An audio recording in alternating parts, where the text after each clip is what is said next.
Dana Abercrombie, the Koalition. Thank you so much for speaking with me. This was so enjoyable. It literally smile. Oh, And each episode kept getting better and better. So what I loved about this was the genuine and the sincerity of Baymax. So can you talk about kind of always that innocence? Because yes, he is a robot, but there's still an innocence about him that didn't turn him evil. yeah, and it's interesting you say innocence.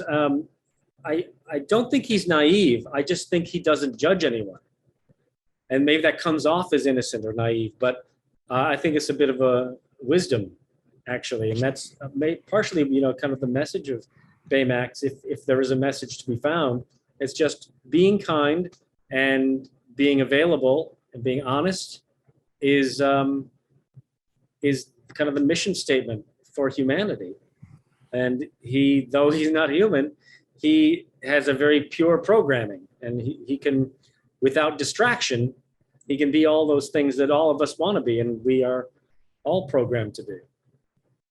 And what I loved about this series is, yes, it's easy to slap a band-aid on somebody, but it feels like you heal their heart and their mind and their soul. You put them at ease. So can you talk about diving into that material and kind of finding the heart of that story?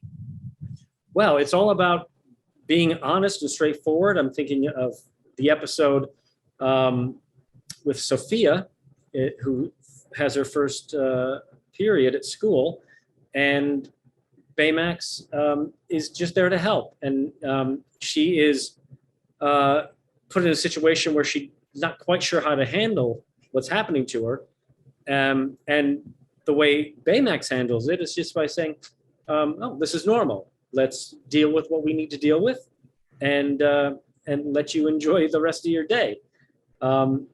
She has an emotional response to what's going on, understandably, but Baymax kind of puts her at ease that we're all human and we all go through things and we come out the other side.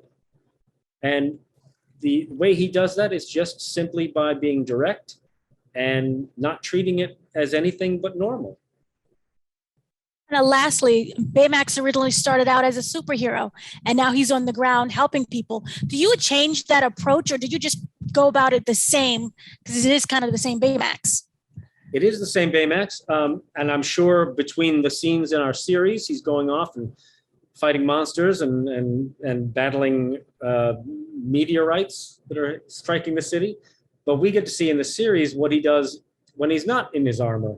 And that is his primary function, which is to be a nurse and to help people. So he's being a superhero on a street level, on a very kind of like real world level.